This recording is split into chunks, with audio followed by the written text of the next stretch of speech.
मेहंदी है रचने वाली, हाथों में गहरी लाली। फ्रेंड, मैं आपकी दोस्त सुधा सिंह विकलांग साथी ट्रस्ट के दिव्यांगम चैनल से आप सबका स्वागत करती हूँ और आशा करती हूँ आप लोग स्वस्थ होंगे। फ्रेंड्स, मेरी मेहंदी देखकर आपको समझ में आ गया होगा कि मेरी कहानी आज मेहंदी से रिलेटेड है।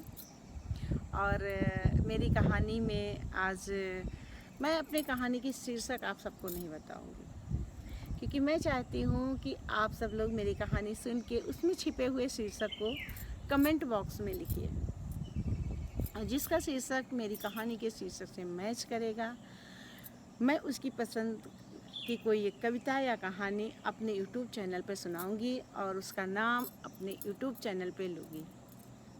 तो फ्रेंड्स, आप लोग मेरी कहानी सुनने के लिए तैयार हो जाइए और उसमें छिपे हुए नाम को ढूंढ भी लीजिए, कमेंट बॉक्स में लिखिए।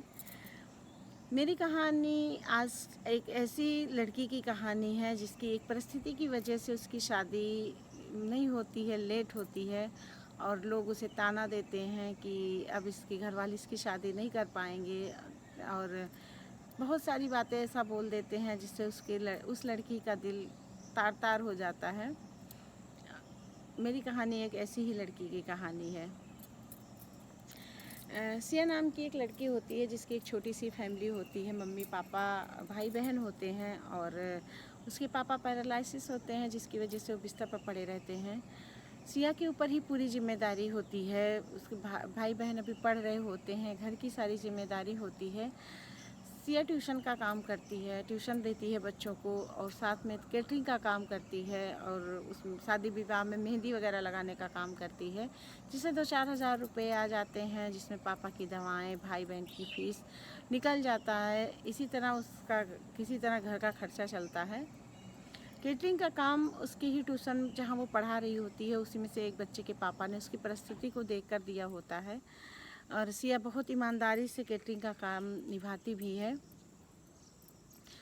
और उसके जो है सिया को 2-4 हज़ार रुपये मिल जाते हैं, जिससे उसके घर खर्च में थोड़ा सा उसे सहायता मिल जाता है। सिया की सारी सहेलियों की शादी हो चुकी होती है, कुछ सहेलियों की शादी होने वाली होती है, और सिया के घर में कोई बड़ा ना होने की वजह से उसके घर वाले उसे, उसके बगल वाले, उसके रिश्तेदार, उसके आस पड़ोस वाले उसे ताना देते हैं कि पता नहीं इसकी मम्मी को क्या है, ये जो है इसकी शादी नहीं कर रही है, एज निकलती जा रही है, अब इसे कौन लड़का मिलेगा, आधी एज पे इसकी शादी होगी। बहुत सारी बातें ऐसे लोग बोलते हैं जिसकी वजह से सिया का दिल उसे बहुत दर्द होता है, पर वो भी क्या करे, उसके घर में कोई बड़ा नहीं होता है, जिसकी वजह से वो उसे जो है उसके लिए कोई सुयोग्य वर ढूंढे। और रिश्तेदार जो भी बताते, या कोई उसके व्यवहार के उसकी माँ के कोई भी बताते, तो या तो लड़का आवारागर्दी करता रहता है, या तो कुछ कमाता धमाता नहीं है, जिसकी वजह से उसकी मम्मी सोचती हैं कि मेरी बेटी ने इतना लाइफ में स्ट्रगल किया हुआ है और आगे वो स्ट्रगल करे, इस वजह से वो उसे मना कर देती थी। और तो लोग यही कहते हैं कि पता नहीं इनकी बेटी को कौन सा राजकुमार चाहिए, कौन सा राजकुमार इन लोगों को चाहिए, और पता नहीं इनकी बेटी के हाथों में मेहंदी रचेगी कि नहीं रचेगी, उसके हाथों में उसके महबूब की मेहंदी लगेगी या नहीं लगेगी। सिया इन सब बातों को सुनती और अनसुना कर देती, पर उसका दिल बहुत दुखी होता कि लोग ऐसा क्यों बोलते हैं, हमारी परिस्थिति अच्छी नहीं है, और आगे जब सब सही हो जाएगा, सबकी किस्मत में सबके महबूब का रंग होता है, एक दिन उसका भी राजकुमार उसे आएगा और उसे ले जाएगा। तो सबकी लाइफ ऐसे ही चल रही होती है, और उसकी बहन की पढ़ाई पूरी होने वाली होती है, तो सिया भी थोड़ा राहत का सांस लेती है कि चलो कुछ नहीं, अब उसकी बहन भी सीमा उसे जो है उसका हाथ बटाएगी, थोड़ा तो उसे रिलीफ मिलेगा ही। एक दिन सिया जल्दी से आती है, अपनी माँ से कहती है, माँ मुझे जल्दी जाना है, और आज हो सकता है मैं थोड़ा लेट आऊँ, मुझे एक शादी में मेहंदी लगाने का भी काम मिला है, और मैं थोड़ा सा लेट आऊँगी। तो उसकी मम्मी कहती हैं कि जो है क्यों बेटा, जो है ज़्यादा लेट हो जाएगा, कहाँ जाना है? तो वो कहती है, माँ आपको स्वरूप नगर पता है, स्वरूप नगर की जो सिन्हा आंटी हैं, मैं उन्हीं के घर के बगल में मुझे मेहंदी लगाने का काम मिला हुआ है, हो सकता है इससे 2-4 हज़ार रुपये एक्स्ट्रा मिल जाए, और जिससे पापा की दवा आ जाए, वो भी ख़त्म होने वाली है।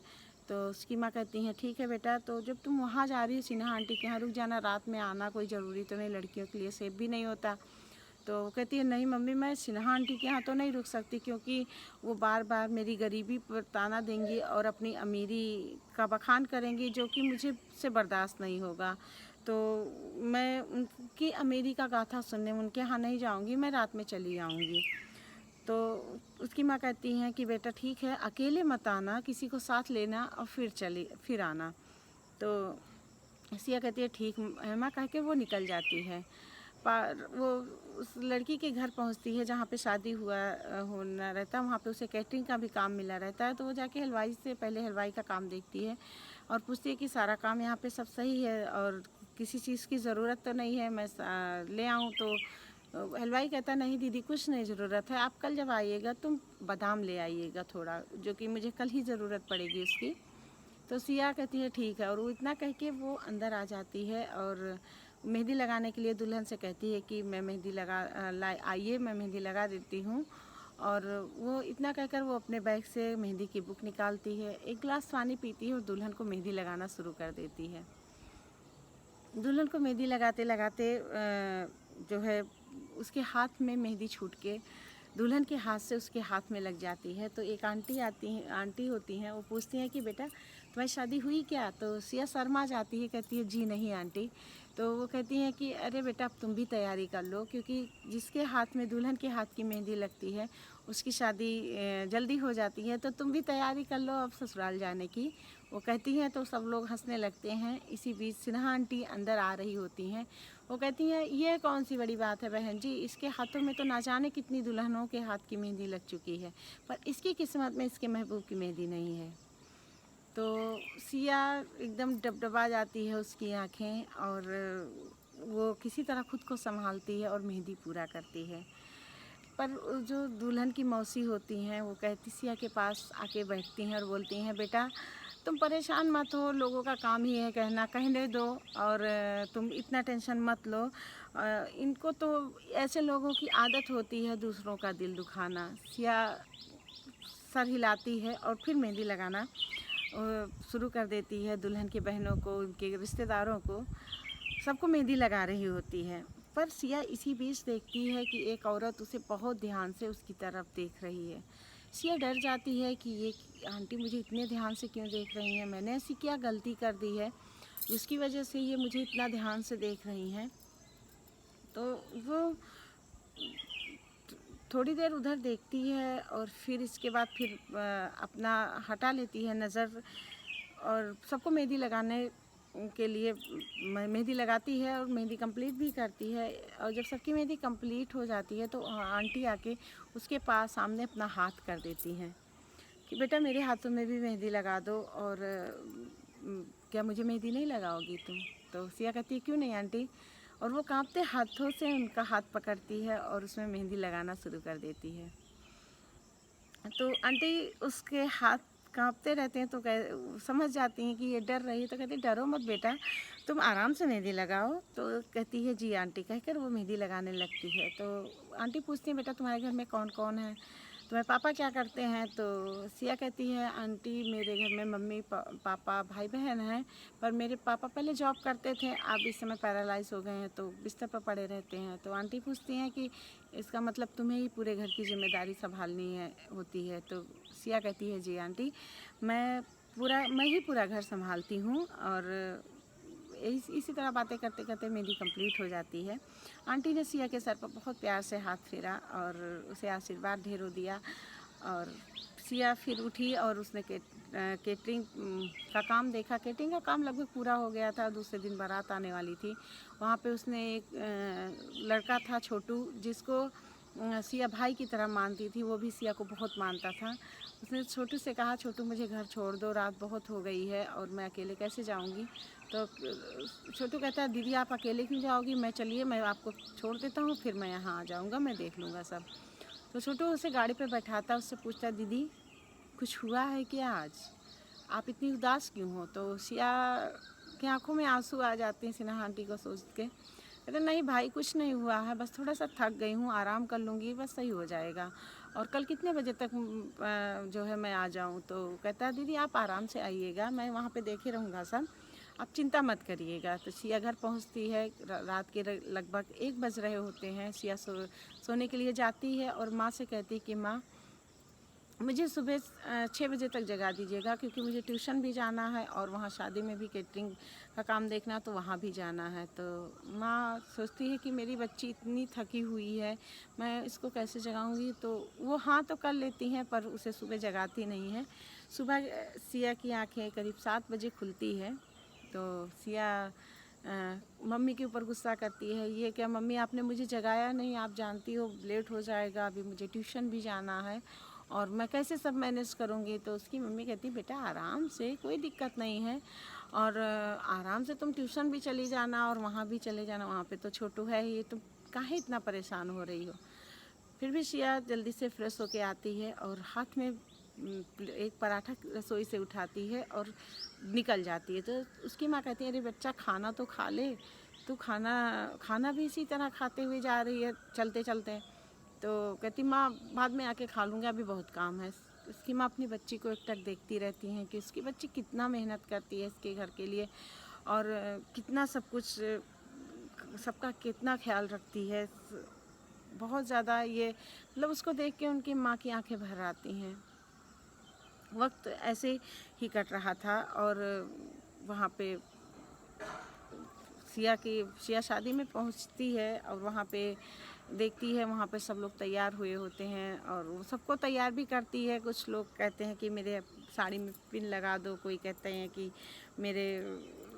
मेरा थोड़ा सा मेकअप कर दो। सिया सबका काम करती है और थोड़ी देर में दुल्हन की मौसी आती, कहती बेटा अरे तू भी तो चेंज कर ले, शादी का घर है, सब लोग इतने सजे धजे हैं, तू भी तो थोड़ा सा चेंज कर ले। तो सिया कहती है मासी जी मैं ज़रा कैटरिंग का काम देखाऊँ, फिर आती हूँ, फिर चेंज कर लूँगी। तो सिया एक हल्का सा सूट पहनती है, पर वो बहुत सुंदर लग रही होती है और सारा काम ख़त्म होता है। उसे कुछ पैसे मिलते हैं जिससे वो पापा की दवाई लाती है, भाई का फीस जमा करती है और वक्त इसी तरह बीत रहा होता है।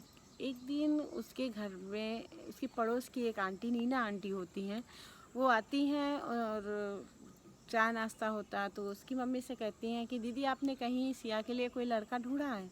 तो उसकी मम्मी कहती हैं नीना कहाँ मैं ढूंढने जाऊँ, कहाँ मेरा कोई ऐसा रिश्तेदार भी नहीं है जो मेरी हेल्प करे। और तो वो कहती हैं, नीना जी कहती हैं कि अब तो सब लोग बातें करने लगे हैं सिया की शादी को लेके कि क्या लाइफ टाइम इसकी शादी होगी ही नहीं और जो है ये ऐसी ही कुंवारी बैठी रहेगी। तो उसकी माँ की आंखें भर आती हैं, कहती हैं मैं क्या करूं, मैं तो बहुत कोशिश कर रही हूं पर कोई योग्य लड़का भी नहीं मिल रहा, जो भी मिल रहा है वो कहीं कुछ ना कुछ कमी होती है उसमें, मैं कैसे अपनी बेटी को ऐसे ही किसी के पल्लू बांध दूं। और तो नीना जी कहती हैं दीदी आखिर कब तक सिया शादी नहीं करेगी, और मोहल्ले वाले भी अब बातें करने लगे हैं। तो वो कहती हैं, उसकी मम्मी कहती हैं तो हम लोग भी चाहते हैं कि सिया के हाथ पीले हो जाए, पर मैं क्या करूं, तुम ही कहीं कोई लड़का देखो बताओ। तो नीना जी कहती हैं ठीक है मैं देख के बताती हूँ, अगर कोई लड़का होगा तो मैं ज़रूर आपसे बताऊँगी। और फिर थोड़ी देर बाद वो नीना जी चली जाती हैं। टाइम इसी तरह बीतता रहता है। 4-5 महीने बाद नीना जी के साथ एक लेडीज़ सिया के घर आती हैं। तो और जो है मतलब उसके घर आती हैं तो वो बैठती हैं, चाय नाश्ता होता है, उसकी मम्मी से नीना जी परिचय कराती हैं। और तो उसकी मम्मी जब ध्यान देती हैं तो वो लेडीज़ रितु जी होती हैं। रितु जी उनकी कॉलेज की फ्रेंड होती हैं और ये देख के जब दोनों को याद आता है कि हम लोग तो साथ में पढ़े लिखे हैं, तो वो कहती हैं कि हाँ जो है इससे अच्छी क्या बात हो सकती है कि हम लोग दोनों लोग एक दूसरे को पहले से जानते हैं। दोनों लोग बातें कर रही होते हैं, तीनों लोग कि इसी बीच सिया आती है ट्यूशन पढ़ा के। तो नीना आंटी उसे बुलाती हैं सिया ज़रा इधर आना। तो सिया आती है तो कहती जी आंटी। तो वो आंटी रितु आंटी कहती हैं सिया आपने मुझे पहचाना? तो वो बहुत दिमाग लगाती, बहुत ध्यान देती है कि फिर इसके बाद कहती जी नहीं आंटी मैं मेरे ध्यान नहीं आ रहा है। कि मैंने आप कहाँ देखा, लेकिन हाँ मुझे ये लग रहा है कि मैंने कहीं आपको देखा है।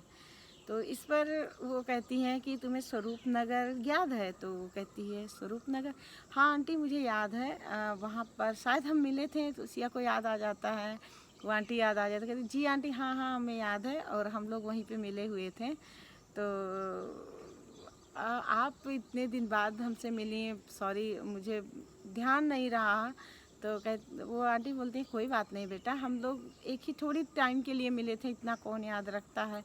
और फिर इतना टाइम भी बीत गया है, मैं बहुत दिन बाद मिली। मैं तो तुम्हारी मम्मी की सहेली हूँ, यहाँ पे आके मुझे पता चला, और हम लोग जब मिले तो बहुत खुशी हुई। तो सिया जी कहकर निकल जाती है, मतलब आज्ञा मांगती है कि आंटी मुझे एक जगह जाना है ट्यूशन के लिए, मैं आके आपसे मिलती हूँ।